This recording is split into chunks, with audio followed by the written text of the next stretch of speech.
Ratchet & Clank Rift Apart. We are still here on Corson 5, and the beginning of this video has no sound. That is normal.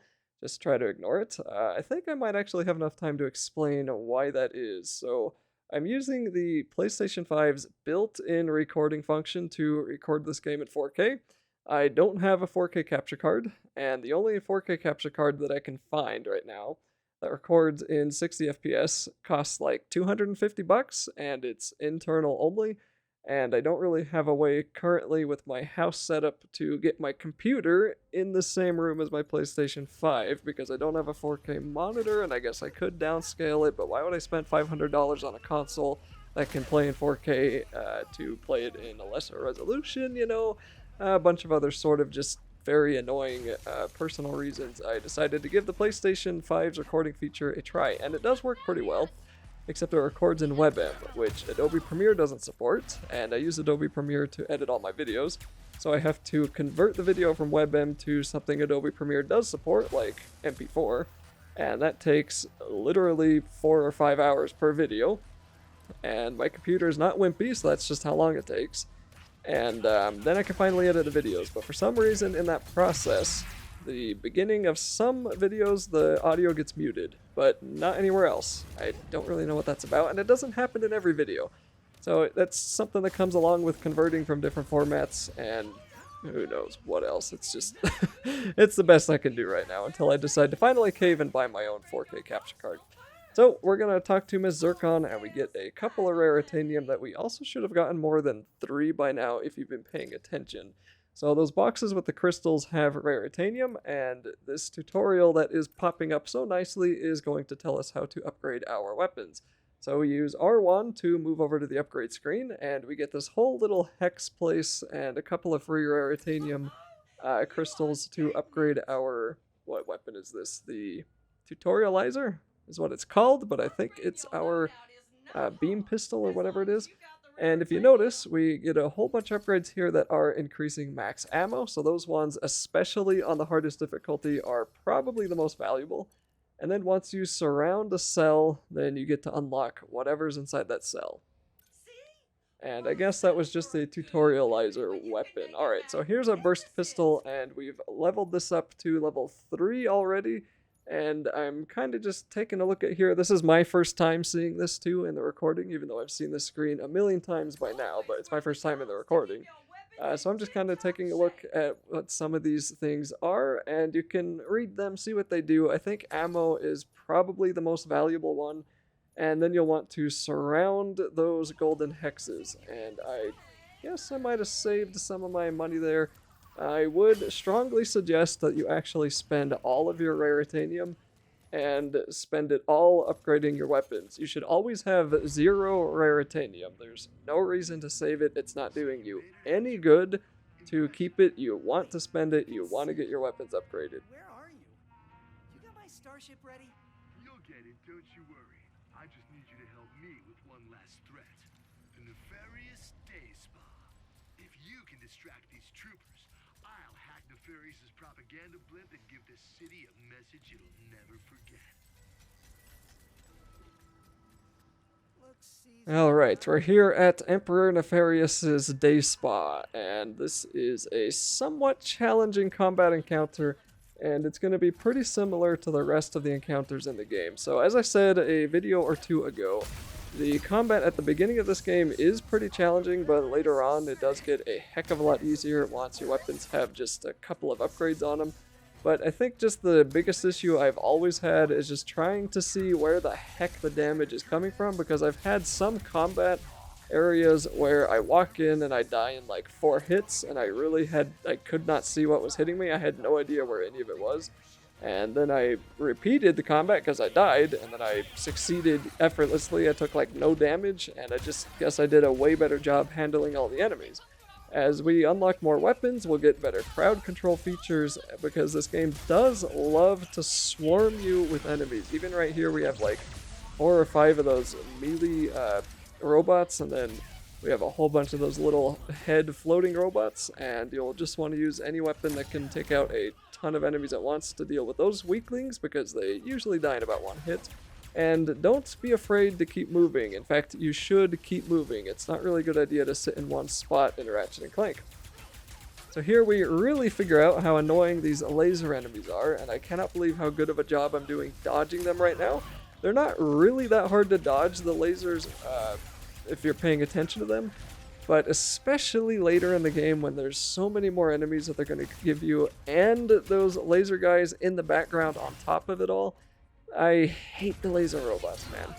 Oh, so I did buy Mr. Fun Guy. As far as I can tell, Mr. Fun Guy is this game's Mr. Zircon. I am not sure if there's a Mr. Zircon weapon. That might be like a super late game hidden weapon if there is, but Mr. Fun Guy is probably the closest we're going to get. Well, it is definitely the closest we're going to get right now. And Mr. Zircon was a glorious weapon to have in the earlier games. So Mr. Fun Guy is going to be great even now. He's not super good at the beginning, but once you use him and he does some damage, he'll level up and you get him a couple of upgrades, and he becomes a very, very valuable ally.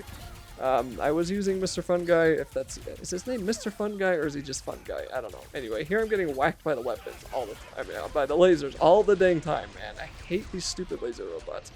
Alright, what was I saying earlier? Oh yeah, I'm using Fun Guy incorrectly pretty often, and that's because I thought you could spawn more than one of him if you threw him down more than once.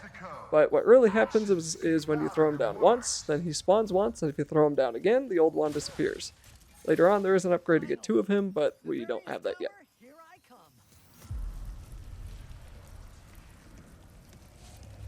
Wow, where'd you learn how to go?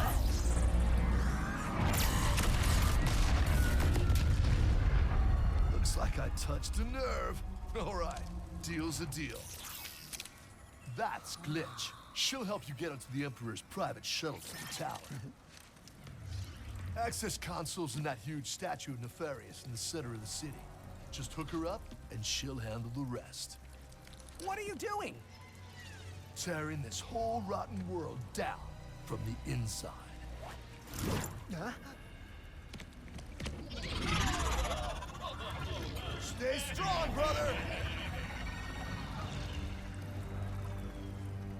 How do you expect me to get to the bazaar from here?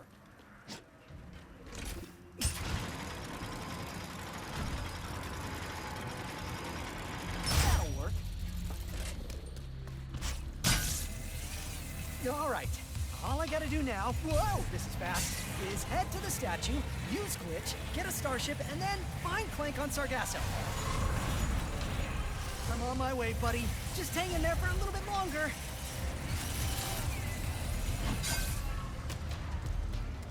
Hey, Sugar! I forgot to mention earlier.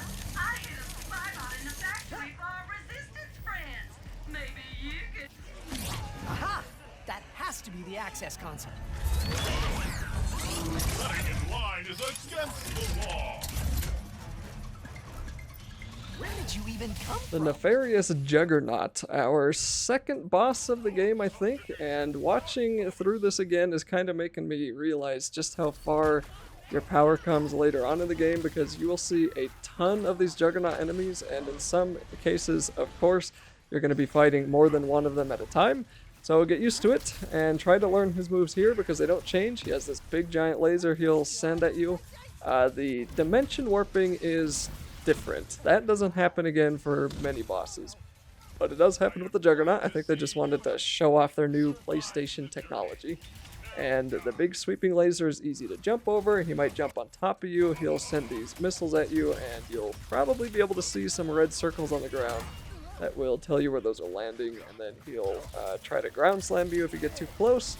And really, you just want to try to blast him with as many of your weapons as you can, and don't be frugal, okay? Spam your weapons on him, just make sure your shots hit. There's ammo everywhere.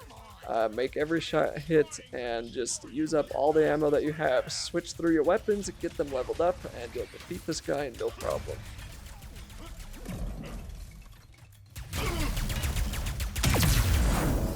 There. Now I can finally plug Glitch into this access console.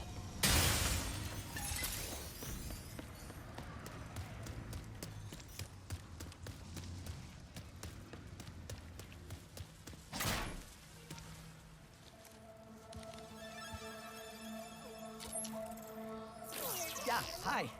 You must be Glitch. I'm Ratchet. Sorry for all the jostling around earlier. Things aren't exactly going well, and... Actually, I think you're the only one who can help me right now. Thanks. Glitch is a character who I don't think got nearly enough screen time in this game, so we get to play as her and listen to probably one of the worst songs in the game, but that might just be me. And we have to destroy a whole bunch of viruses, so there's going to be little viruses and then virus nests. And we're going to get this regular like pew-pew shooting gun, and then these missiles that we can fire off with our left trigger. Yeah, the electro guns with R2 there. So that can destroy barriers and these smaller viruses. We do have a health bar. We have 100 health, and on the hardest difficulty that goes pretty quick, so try not to take damage. And then we're going to see some virus nests, and we're going to notice that we can't defeat them with the electro gun. We have to use the blitz infectors, and that destroyed both of those very quickly. And then we're going to walk into this room. And let's see, some of these viruses have shields. I don't know if we get that in this one. The last one may have a shield, but these initial ones won't.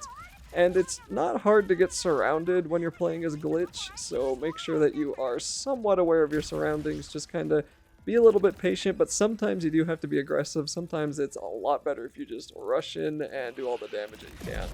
There are health drops sometimes, but it's not too frequent, so try not to take damage. And I guess we didn't have to deal with any shields in this one, but that's the first virus infection we had to clear. I really... Wow! Anyway, looks like the computer is back online.